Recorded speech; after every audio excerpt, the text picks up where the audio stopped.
Hi friends, it's Terry from Veg's Toast Creates. I'm really excited. I've got some new toys to play with.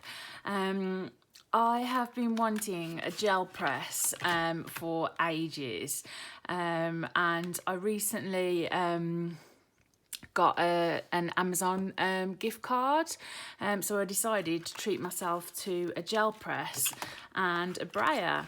So I've been watching some videos, some Jennifer McGuire videos on gel press. I started off with her first one of when she first got it and was playing with it, and I know that you can use it with all sorts of things. You can use it with acrylic paints, which I do have some. I'm not sure how good they are because I haven't used them in years, but from what Jennifer was doing in her first video was using distress oxides.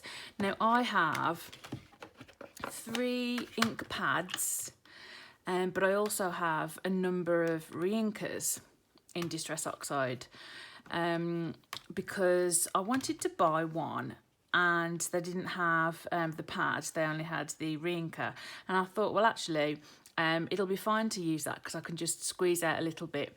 This was when I was buying it, not for use for gel press, but just because I wanted to try out some more distress oxides.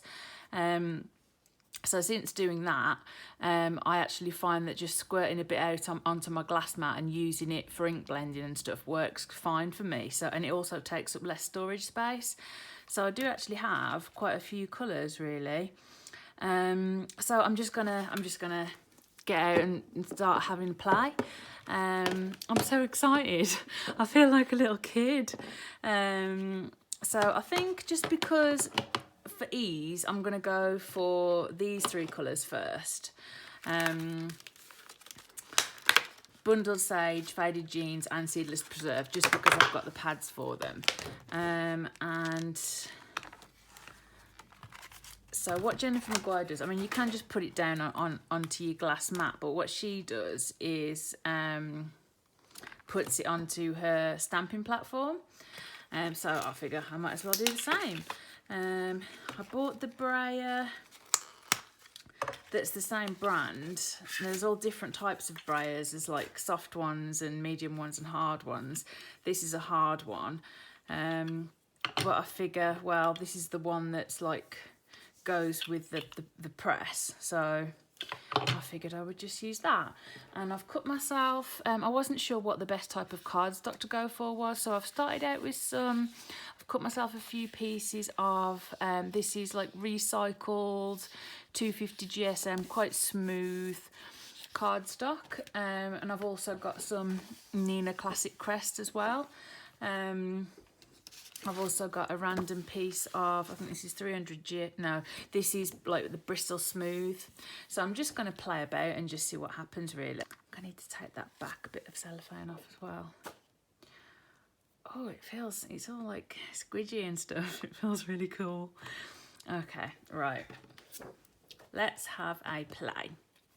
So I'm going to dab some distress oxides randomly around, trying not to contaminate any of my ink pads.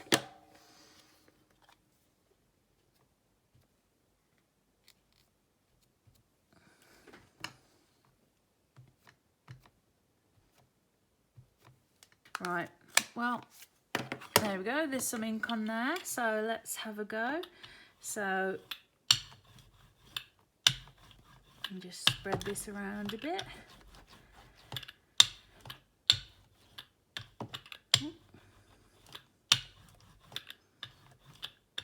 Got no idea how this is going to turn out. This is all a complete experiment.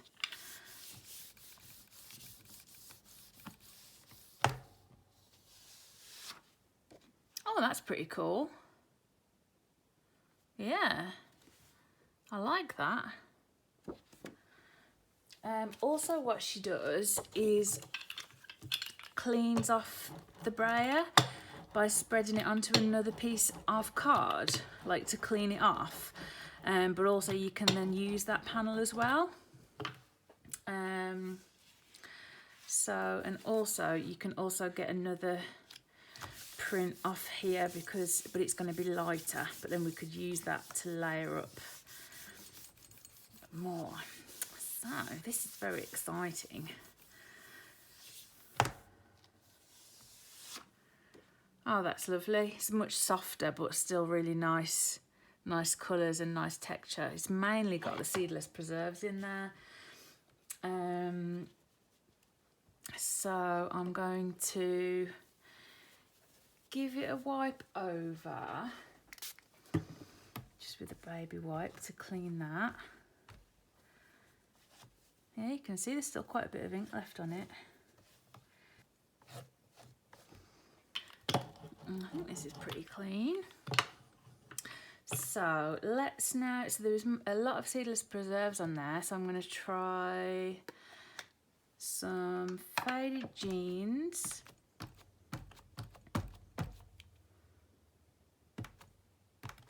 Actually, let's do it in a row. Let's do faded jeans, bundled sage, oops,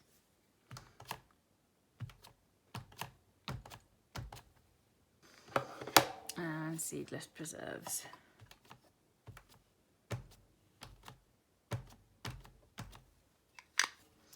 So I'm going to just start off the edge and then move on.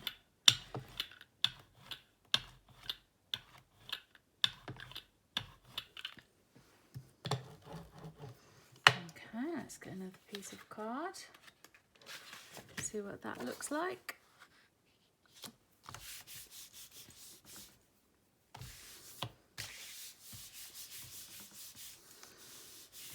I'm going to get out some stencils in a minute and try like layering up using some stencils.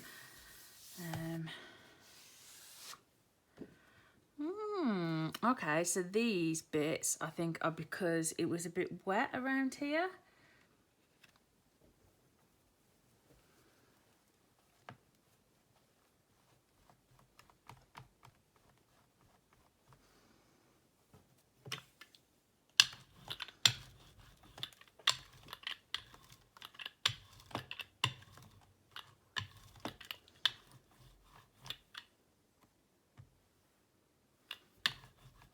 Put my finger in. Definitely is still some ink on there.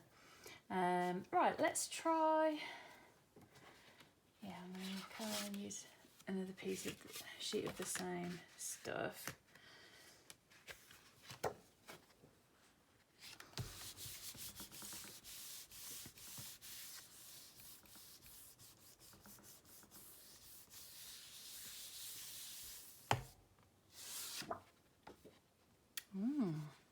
That's interesting. That's a lovely colour.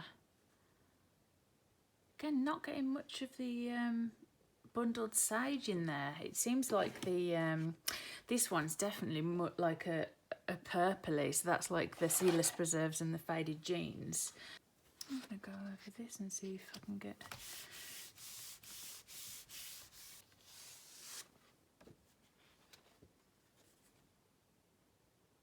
Not sure if that looks much different, but I do like the interesting effects.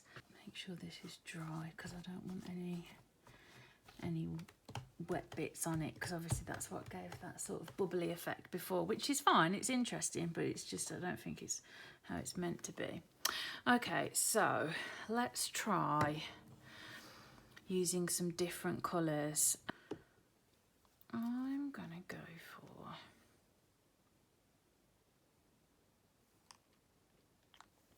teensy bit of speckled egg, teensy bit of crepe pistachio, a teensy bit of tumbled glass.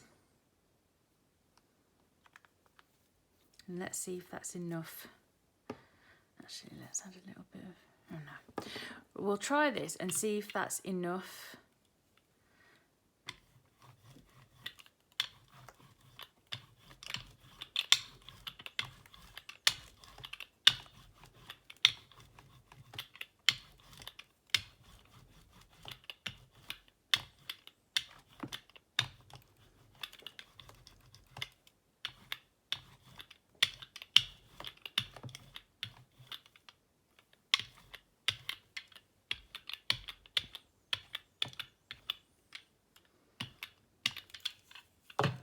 idea.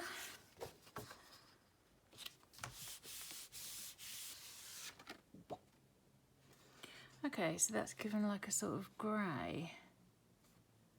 Interesting. So there's going to be still some a bit left on there. So let's grab a stencil. A few stencils that have just jumped out of my hand. Let's go with this one from Tonic. It's a new one that I haven't used yet. So that's a lovely one. I'm thinking,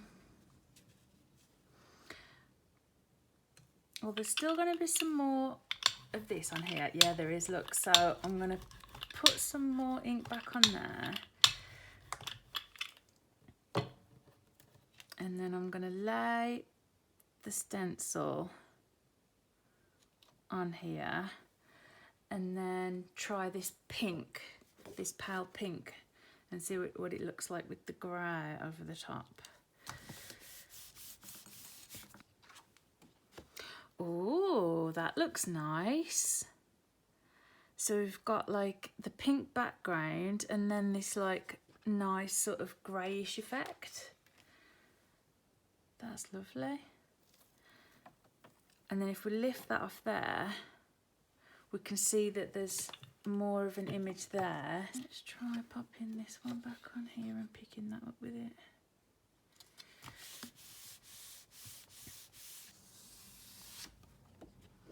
Well, that's pretty as well. That's quite subtle. It's more subtle than that. But it's like a nice background pattern. Oh, this is really fun. Oh, this is really fun. Oh no, I've just got to find space around me to put these prints to dry. Oh, this is so much fun. I really like that. I really like that. I know it's just like a kind of like grey, but it's really pretty. That'd make a lovely background for something. And that cheap card seems to be working really well. So I'm going to cut myself some more sheets of that. Because I'm down to one, and I really like the effect of it. I think it works really well. Right, okay, so this appears to be dry. So I'm gonna go picked raspberry,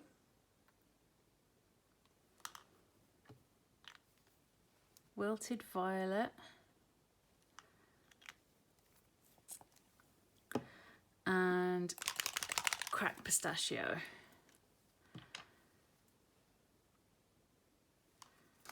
So, more watery consistency, the re-inker.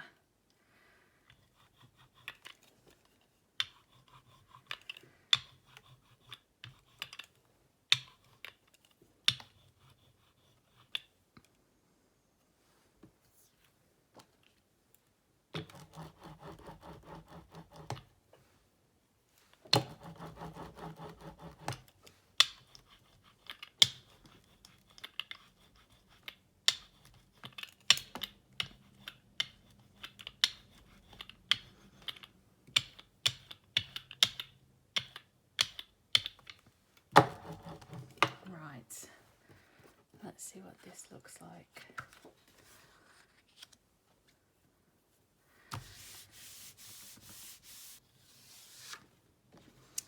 Oh, that's more interesting, isn't it? Textured.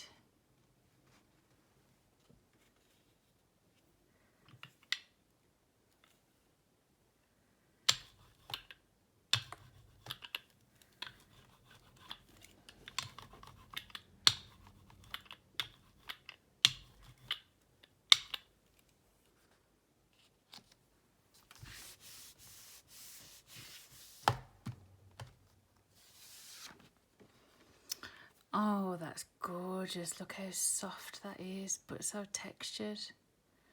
I really like that. Still some ink left on the brayer.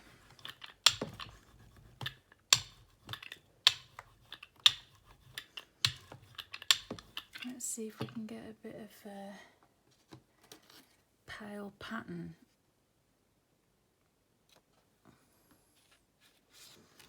the top of this one.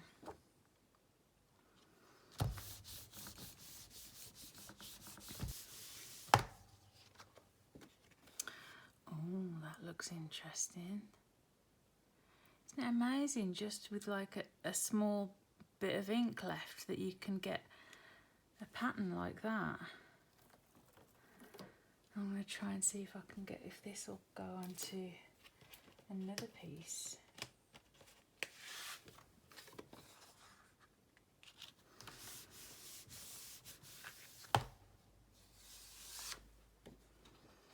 Oh, that's pretty. Again, that's really soft and subtle, but that would make a lovely background.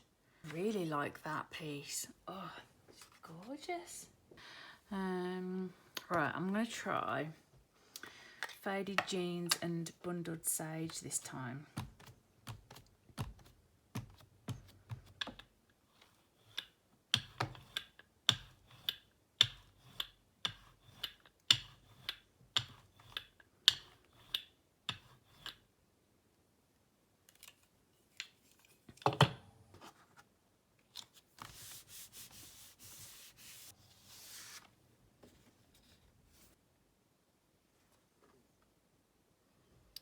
Doesn't look very smooth down here. It's like it's...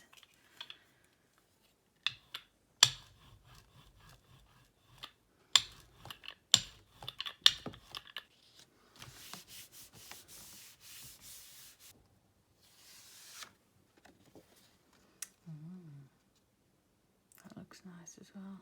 More texture.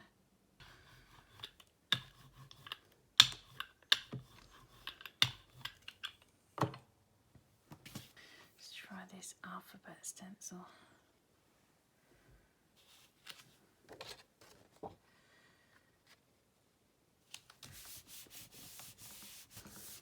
Again, I don't think much will come through because there wasn't that much on there, but it always looks like there isn't that much on there, so who knows? Oh, cool. Oh, that looks funky. That's not how I was expecting it to look. This is so much fun, guys. It really is. I don't know why I've been putting it off for so long. When looking on Amazon, they're like, I wanted one, this is 5x7, and I thought that would be a good size because I tend to make that size or smaller. So I figured that would be best for me. And some of them were like £20+, but then I found this one for like £13. So I was like, that's more what I'm talking about. That looks cool. So that's obviously, it's an alphabet stencil, but it's in reverse, so it's just like you just get the funky, interesting lines. Okay, let's have a think. I would like to try getting another impression out of this, I think. How about I try some picked raspberry and some seedless preserves. A bit of wilted violet. And then I might try with some dye inks as well, because you can use it with dye inks as well. It doesn't have to just be with distress oxides.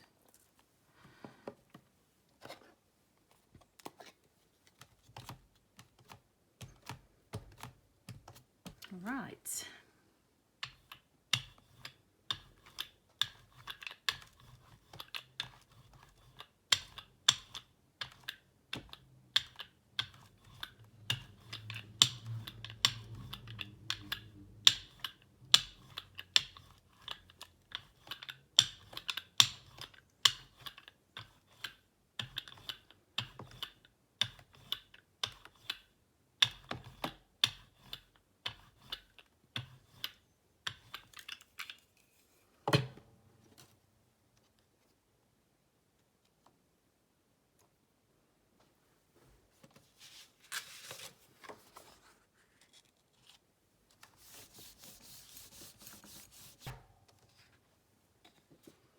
Wow,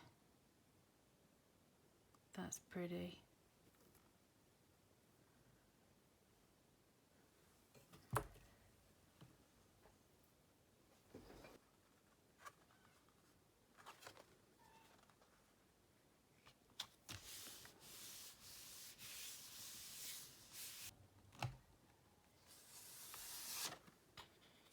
Wow, I like that. Actually, I'm wondering now whether should you just go back over. Yeah, I think I will.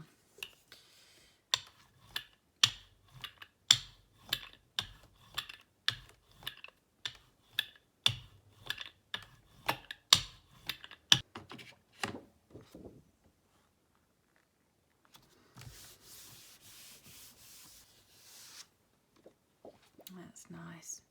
Yes, we've got the deeper colour and then the lighter pattern, but it's not as stark with the white. Yeah, I like that too. Do you know what? That's a bit fire brick because it's a type of like reddish colour. I wonder if it'll go. There's no harm in trying.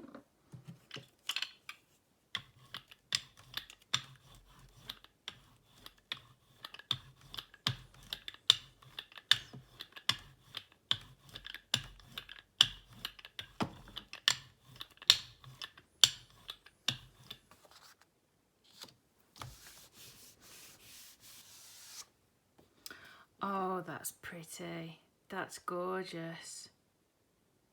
I wonder if this was what would work, because like this has got ink on from when it was on the gel press. So if I put that on there, will that transfer?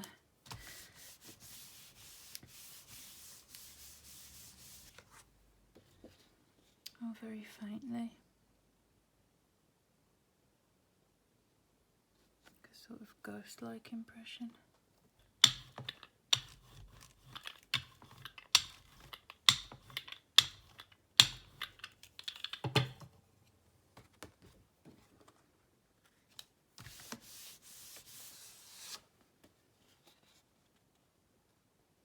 It's a very subtle. I like that fired brick. That's really pretty. I don't know how many pieces of card I've just got through, but there's bits of card covered in various amounts of ink all over the place. I'm having so much fun. And I've barely scratched the surface, you know, it's my first time playing. You know, like when you get like backgrounds that are really subtle, you can just sort of use something else like a die cut or something to make that the focal point. And then where you've got a background that you really like that's really bold, you know, that can be the focal point, and then you can just have like really subtle other elements. So it's really versatile. Jennifer was doing something with white pigment ink. I think that was through a stencil. Yeah, like she stuck it on the inside door.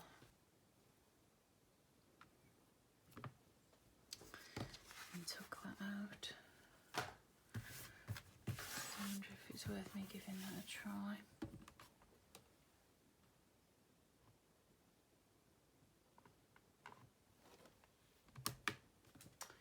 Alright, come on Nina, let's have a go with you.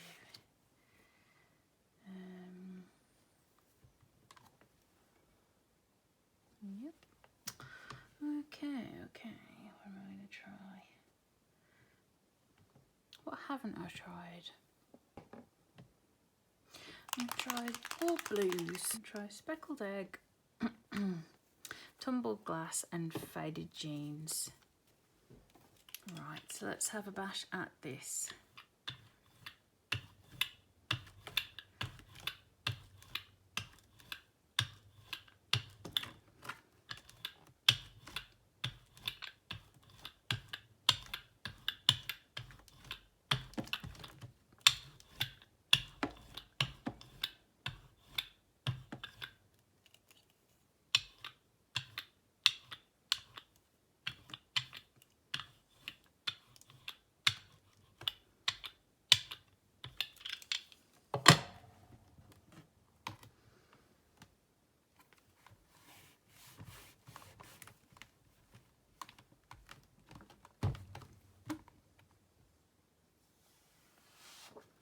Oh, that's an interesting pattern. I like that.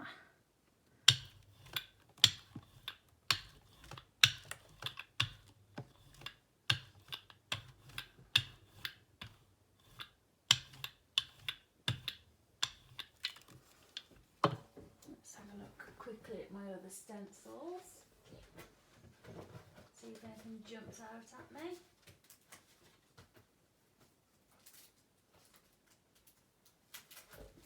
Oh, this one's pretty, this Paper Discovery one.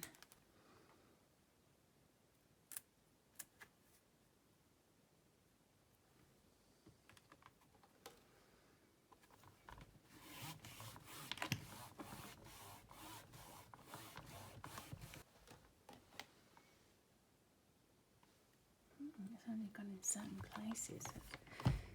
More welly up top.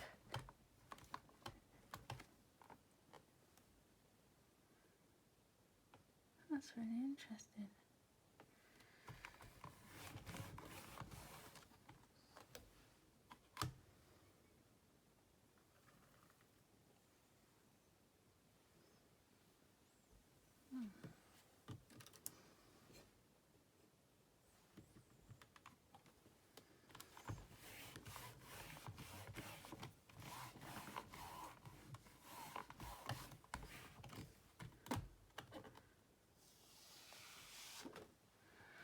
Oh wow, that's gorgeous. I'm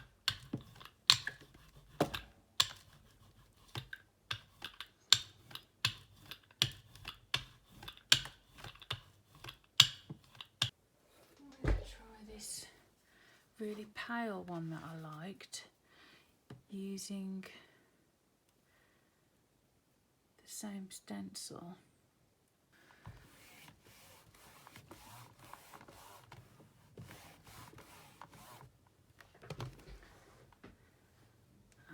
Because it needs some welly on it.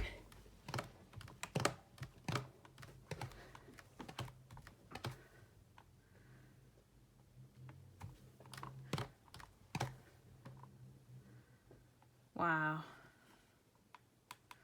that's so pretty. And then how about if I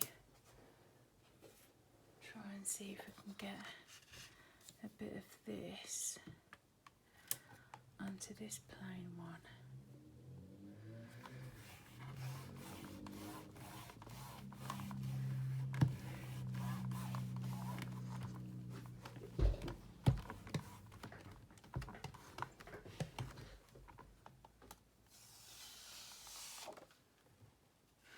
Oh, it's very subtle. Yeah, you can just about see. Well, I've got, looking around me, I've got 1, 2, 3, 4, 5, 6, 7, 8, 9, 10, 11, 12, 13 little prints so far. That's awesome. For my first initial play, I think that's grand. It's quite knackering giving it all that welly, but it's really fun. So yeah, so that's it guys for my my first gel press playing session. I hope you've enjoyed watching me experiment. I'm sure there's those of you out there that are a lot more proficient. You know, feel free to give me some tips or some suggestions down in the box below. If you've never tried gel press, and you might be inspired to get one. But yeah, so I hope you enjoyed that video. Thanks for spending this time with me as always. The next step is obviously turning these images, these backgrounds into some cards. So I'll do a part 2 to this video soon, with what I've managed to make from all these beautiful panels. So bye from me, and see and speak to you soon. Bye.